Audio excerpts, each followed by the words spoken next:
naitwa Maria, naishi Kwejiboma, kijiji cha Kileguru. Jamani, mimi nina matatizo makubwa sana. Mimi ninaumwa na ugonjwa wa kansa, unanitafuna sana, na nina watoto 6 wanaonitegemea. Na mdogo wangu aliyeachwa na mama zangu, naye ananitegemea. Jamani wa Tanzania, naombeni msaada, maana hawa watoto nitawapeleka wapi?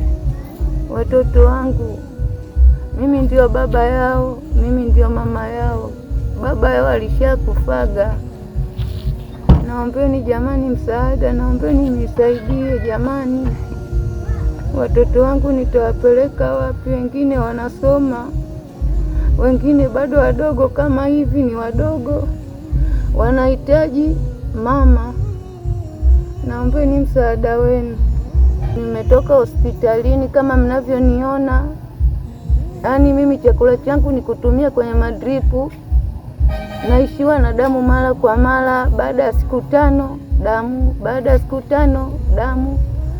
Mimi mwenyewe maisha yangu ni magumu. Mtoto wangu kama hivi anasoma, atoke shuleni aje aende kwenye vibarua nitafutie hata uji nipate kula, wenyewe wajitafutie wapate kula, wapate kufua, na hivi unavyowaona watoto wangu. Sasa nimepewa rufaa ya kwenda Ocean Road ili nikapate tiba. Sasa naanzia wapi ndugu zanguni? Sina msaada wa aina yoyote. Naombeni msaada wenu. Naombeni msaada wenu jamani. Natakiwa nikapate mionzi, nikapate na kemo, ili mwili wangu ukae sawa, nirudi ili nipate kuishi na watoto wangu. Naombeni msaada ndugu zanguni. Naombeni msaada sana. Kama mnavyoniona nimechoka, sina kitu. Nipo tu, ni mtu wa kulala, sio wa kufanya kazi ya aina yoyote.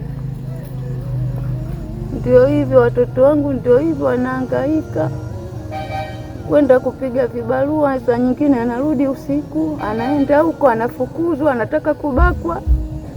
Sasa msaada sina jamani. Naombeni msaada wenu jamani wa Tanzania. Kama mnavyoniona naumwa kwa kweli.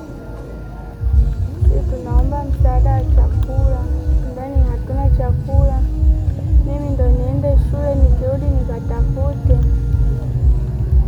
Tunalala njaa, tunakula kwa siku mara moja. Mama yetu mwenyewe ndo huyo anaumwa.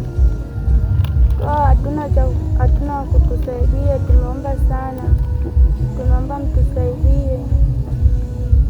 Anatakiwa akafanyie tiba, akapigwe kemo, ana kansa ya uzazi.